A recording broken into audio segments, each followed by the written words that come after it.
Hey again, welcome back to the studio. I'm going to be working with a couple of spoons. There's sterling silver spoons that I found at an antique dealer. Check. So this is one of them. Isn't that gorgeous? I only found one, so I don't have a matching set for this one. So that one I have an idea, and that's the one I'm going to film. But I found a few others. These guys, I made some spoon rings out of these, so if you haven't seen that, go to that video. And then I've got a few more. These are kind of a bummer, but I got these super cheap. I think I paid 10 bucks a spoon, maybe 8 bucks a spoon. So we're going to see what we can do with these. I always hate when they have the engravings on them, but the good thing is we can buff those out. We've got 2 of these, so I'll be doing another series of either rings or bracelets. I might do bracelet with that. And then I got, look at that. How cool is that one? And then the back of it's even like, just as amazing. So isn't that neat? And then I did get this whole set. These are all sterling silver. This whole set was 50 bucks. And this is quite a bit of sterling here. So that's one of the reasons why I got them. I don't really care for working with spoons that are, the decorative parts are lacking, but these will work for different projects. So for now, however, we're going to be working with this one here. When I first saw the spoon, I was like, man, that would make an amazing cross. It would be big, but that would make an amazing cross. So this is Campitos Turquoise. And Campitos is a mine in Mexico, I believe. So I will be doing a stone there, stone up there, stone down there, and this stone. These 2 stones match. These 2 stones match. A stone up here and a stone right here, and look at what it will make. One nice big cross. How freaking cool is that?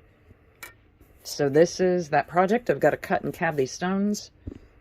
So yeah, first line of business is to cut and cab stones. I do have 2 other pieces here that are matching cabs, matching cuts, but I don't think I want to add these. I thought maybe I would need another one down at the bottom, but it would make it too long. So for now, just these 4 will be used. So on to cabbing.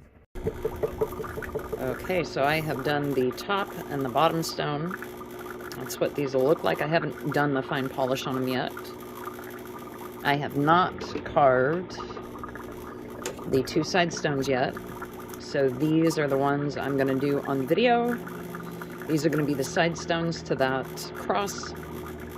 So here we go. And you can hear the machine gurgling. I've got the bubbler running right now, so okay. My machine's pretty loud, so I'm not going to yell, but I'll fast forward through some of this so you can see how the stones are cut.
As with any of my finished cabs, I I always use ZAM as the final polish for it. So, ZAM, Z-A-M. I don't know if I have enough left here for a logo on there, so there's no logo. But that's the buffing compound that I'm using. And I'll be using this is a light, flexible felt pad. It's like one of the most flexible ones you can get. They're soft, I guess. So when you go to order online, look for soft felt pads.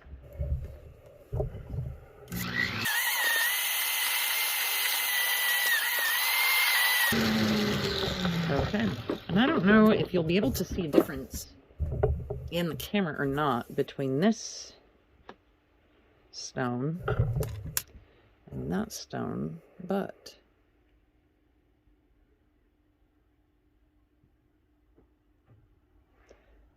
hopefully it picks up the difference in the gloss, just the finish quality of it.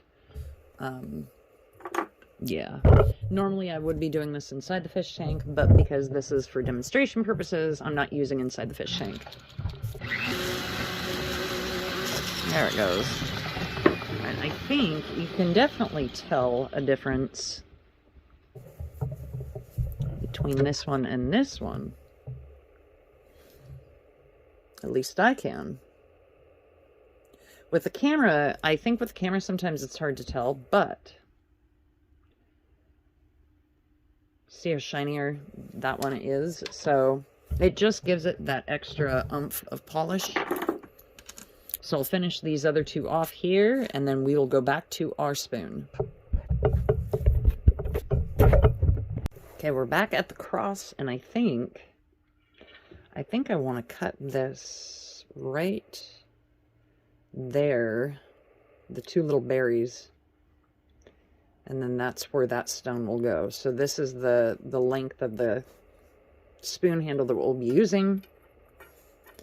So let's go to cutting this booger. Okay. I'm going to use the little cutting tool again.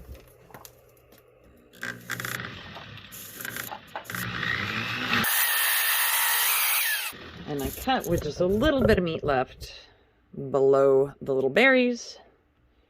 And I will sand that real quick so there's not any weird edges. Attaches. So for instance, like right here, this little lip, we need to get rid of that. So you want to get rid of that stuff before you start soldering a bunch of other junk on, because then you can't get rid of that, or it's really hard. So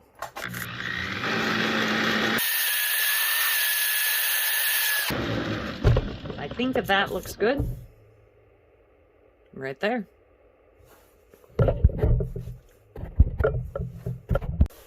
Okay, I've got this awesome plate, and so these will be my backing pieces for this cross. And I don't want to use up a ton of this. Let's see, what can I use to mark that thing? Excuse me. So we have, oh yeah, here we go. Nope, I've got a marker. Got a little engraver that I'm going to use just to mark this. So I know which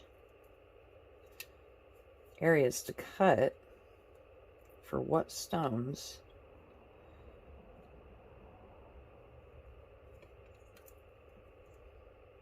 Okay. Does that one fit? Oh, just barely. I want a little bit of meat left on these. So I'm going to go this way and this way. Because I don't know if I want to do some kind of a design outside of the stone. I don't think I will. But just in case, I want a little bit of meat of sterling around the stones. And then I just take my handy dandy pair of scissors.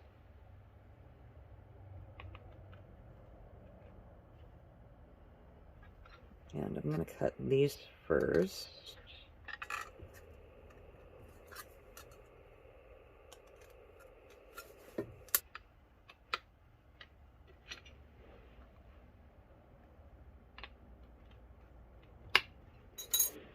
So that is for this one. That is for this one. And I thought I saw a mark on one of the stones, like the teeth marks for the grinder. Must not have been on either of those. It may be on one of these.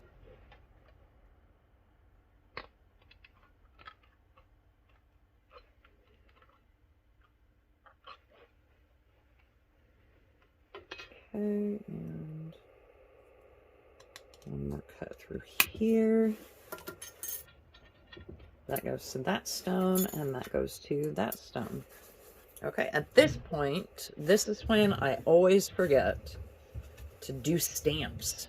So I've got a custom-made marking stamp for myself. TLBS, and then I've got a little sterling stamp right here. So we are going to stamp these puppies at this moment, because if we don't, I will forget. I'm just going to use the cheapy Harbor Freight Dealio here.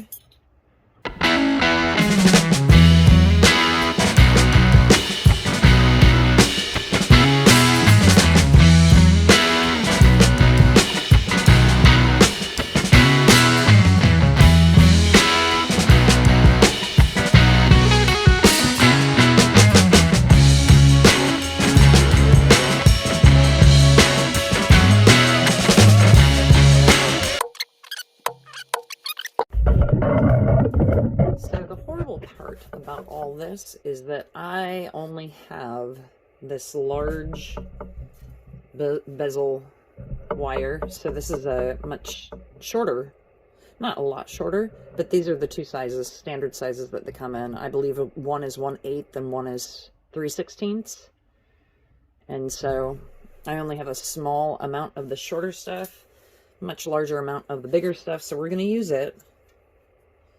I'm not a huge fan of using that because I might have to set something under the stone to prop the stone up in the setting in the bezel. We'll kind of wait and see how that works out. But for now, though, I will be using these. And this is how I normally do bezels. I just run around the stone, get an idea of where to cut it, and then give myself a little bit. I always have a little bit of extra, like leftover meat from this. And the reason being, I would rather cut it a little long at this point than short and not have enough and then have to cut another one. So, yeah. And I will anneal these separately once I have each one kind of laid out.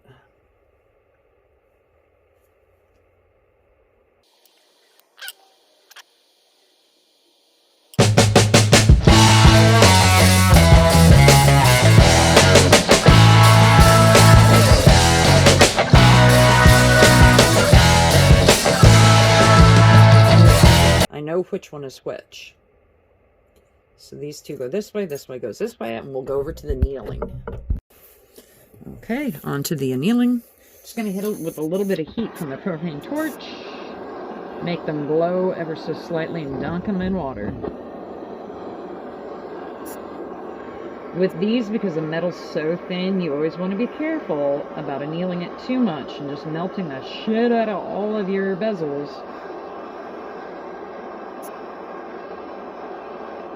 Because it is way too easy to have these melting now. Should be enough.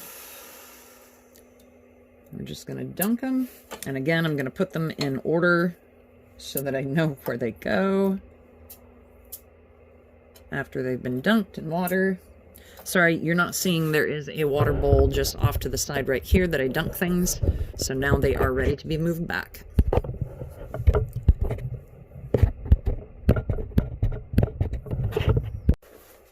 Now that these are annealed, I will wrap them one more time to get them perfect, basically.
it soldered on.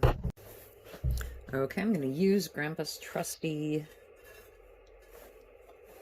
soldering gun, or torch. Oh my gosh, I can't talk today. And what I do is I just sprinkle a little bit of flux inside each. And I know that this is a huge waste of flux. I could care less.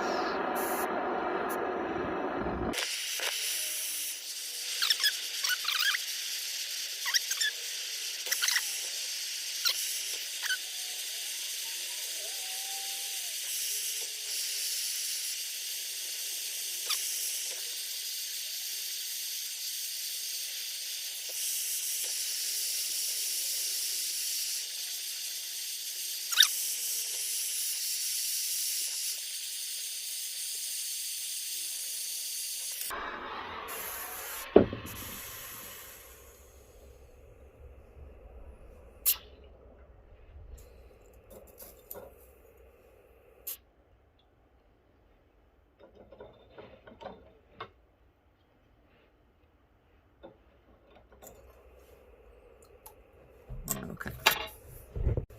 Now for the spoon itself, I will anneal this because it's slightly curved because it's a spoon.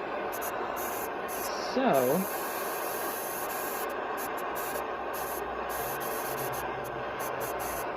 I want to get that curved area out of there. So we'll anneal it first, then we'll start attaching.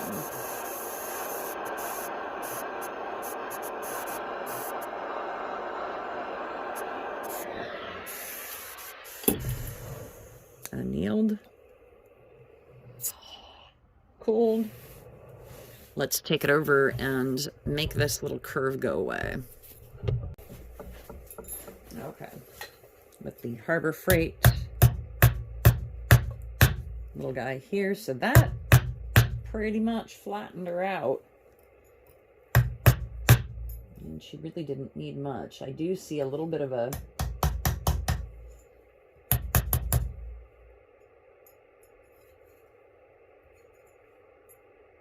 still a little bit of a curve, but that sits pretty flat now. Okay, and then this piece, I don't know how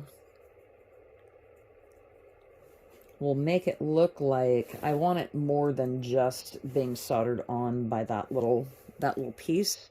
Maybe I'll put some 14 gauge half round curled up in there, or some balls or something to beef it up a little.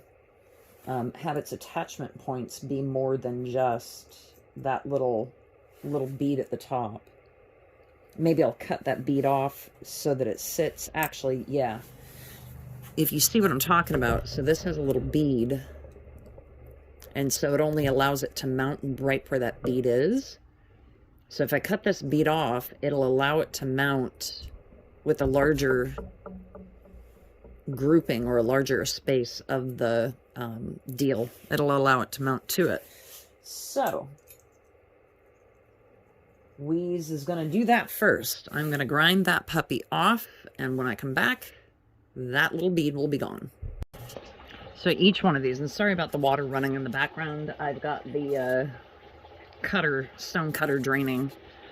So each one of these needs a dab of solder so that I can attach it to the spoon. And that won't be the only point of attachment, but for now though, that'll give me the point of attachments. And then I will probably use some 14 gauge half round and a few other items to kind of like beef it up a little so that the stones aren't just attached at that one edge. Okay, so for now, I'm going to go ahead and do that.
it all depends upon the magical stuff that we will put on it. That will make it look a little bit more as a part of it. Why did that come apart?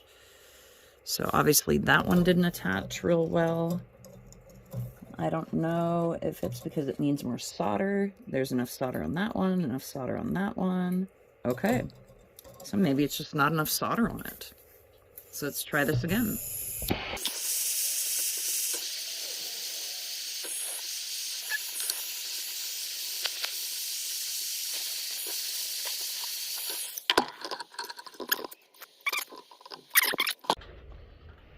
Okay, we are back working on the cross, and I think this is, I wish I had a smaller gauge than this, but this is half-round wire. I think it's 12 gauge half-round wire, because I just ran out of 14 gauge. And I believe what I will be doing is something like that on both sides. So I think I'll do this, and then I think this guy, I'll have this curl in on both sides. So away we go.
Okay, I've got both of these little guys made and ready to go.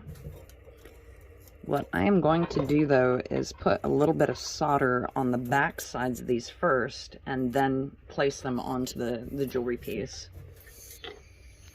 So I'm using Grandpa's handy-dandy torch, propane torch.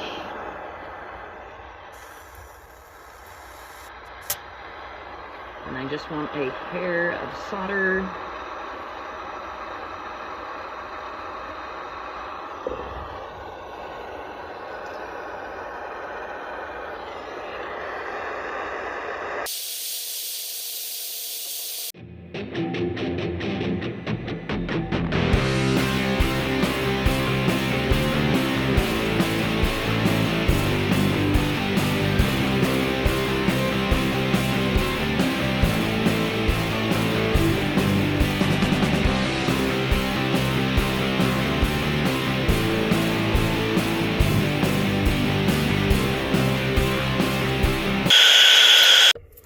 Okay, I did not film making this piece here, but I'll film making the next piece that will go around, that will match this piece. These are just kind of a pain in the butt, and it's easy to miscalculate how much you need, or how little you need. So I'm going to put some solder on the bottom of this first, and then flip it.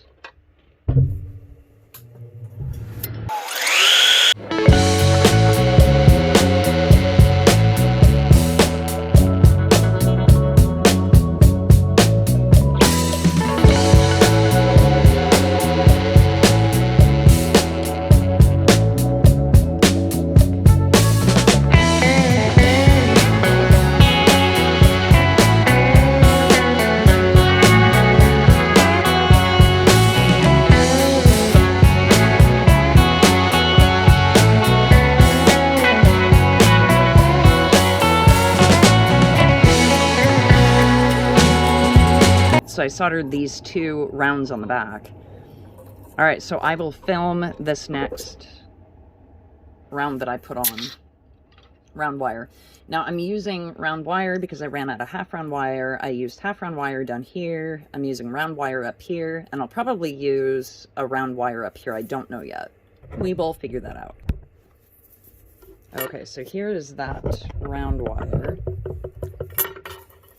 And I want to do a small half circle first, or bend it. And I grab it by just the edge of the silver, and you can hear it pop. And what that is doing is it's rounding that to a point.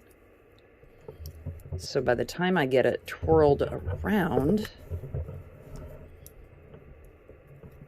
it'll have a little, and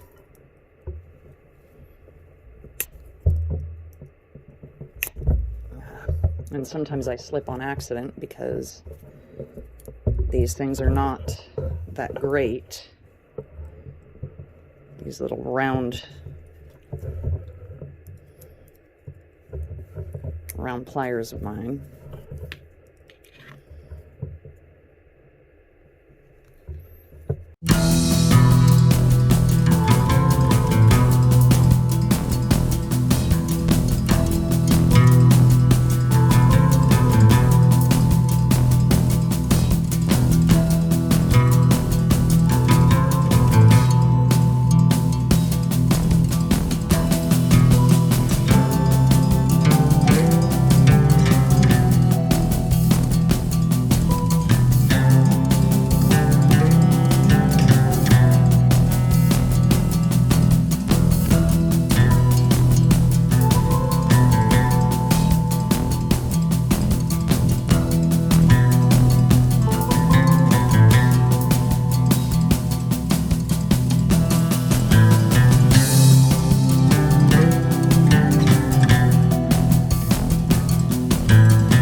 See how long that is? It goes over the cross. So we've got to cut that a little bit shorter, loop it again, and just do one little increment at a time. So I will pause this. I'm going to use my little cutter because my flush cutter's not working too well. If this worked well, I would do it with a flush cutter. So for now, though, I'm going to get my Dremel cutter out and just cut little increments until it fits right. Okay, I got the other side to look nearly identical.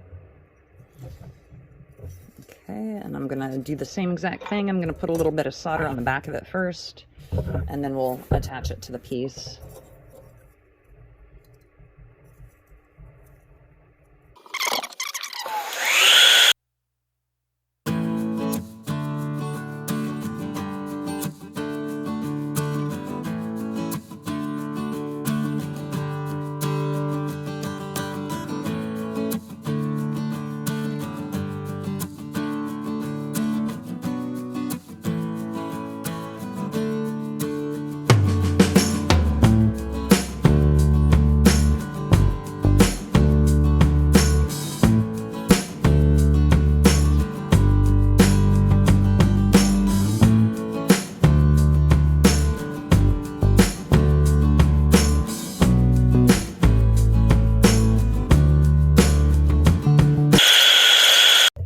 So I skipped around a little bit, or jumped ahead, and I started decorating the top part here, and I put some half-round wire loops there that I think look pretty good, and that will actually help stabilize this top piece.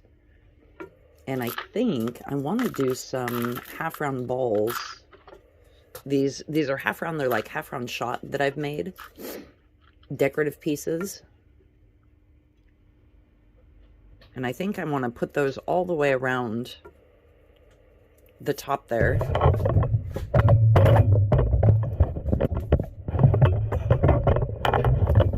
I will do this. And yeah. maybe I'll fast forward through this because this is painstaking and tedious.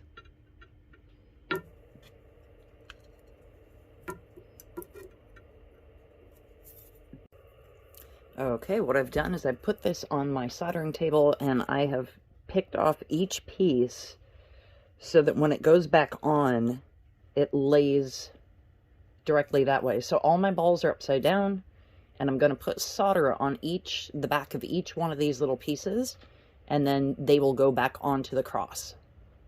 Okay, so I'll probably fast forward through this, but you'll get the idea as to what I'm doing. And this is my little pick that I use. I always have solder on the end of this pick, and all I do is put a little bit of flux on this, roll it onto the ball, and voila, there we go.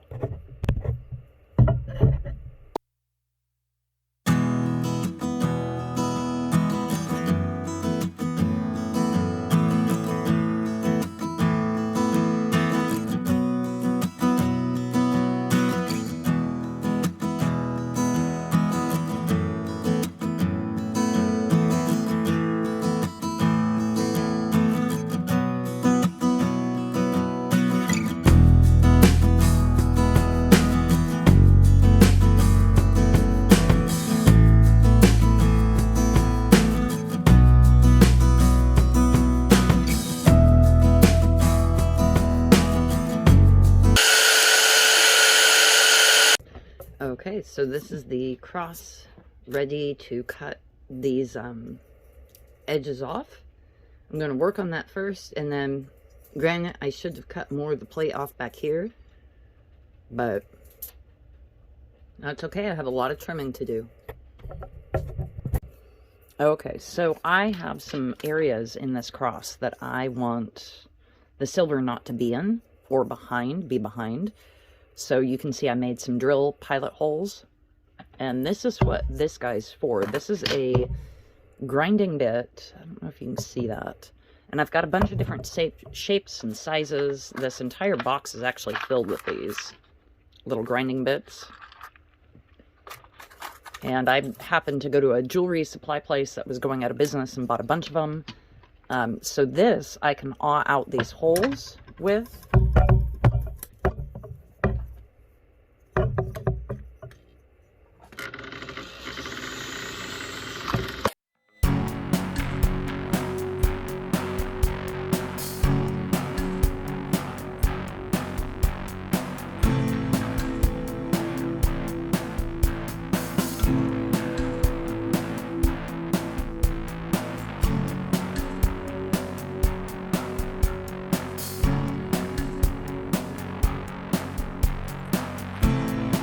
Into the corner areas and get out the rest of that silver.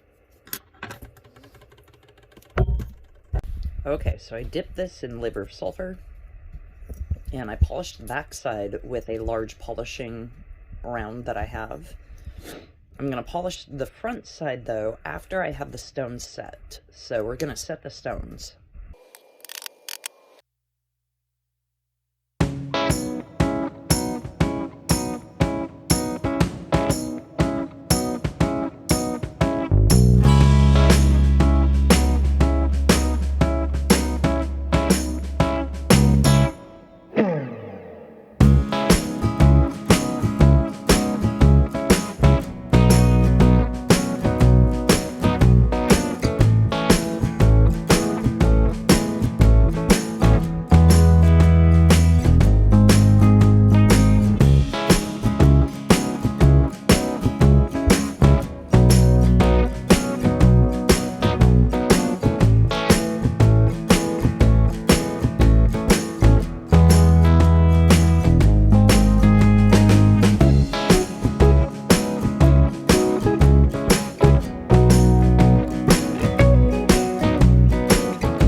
here is the finished product.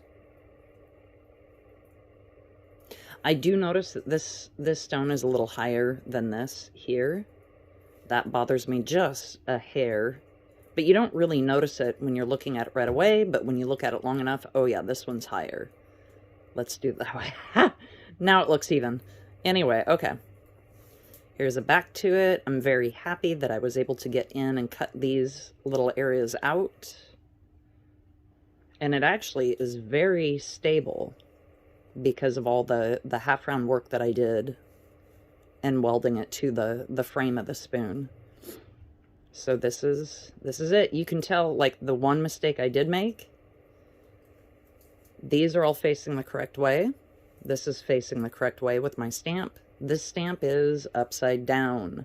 So not too happy about that, but it is what it is, and I think it came out okay.